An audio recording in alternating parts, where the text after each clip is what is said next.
తెలుగువారి పెళ్ళి ఇలవైకుంఠమే మళ్ళీ సంప్రదాయమే సౌందర్యంగా సాగుతున్న పెళ్ళి ఇది తెలుగువారి పెళ్ళి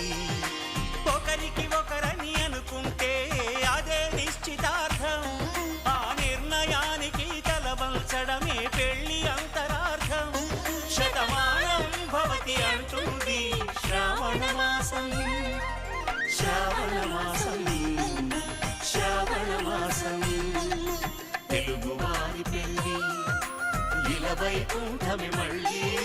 సంప్రదాయమే సౌందర్యంగా సాగుతున్న పెళ్ళి ఇది తెలుగువారి పెళ్ళి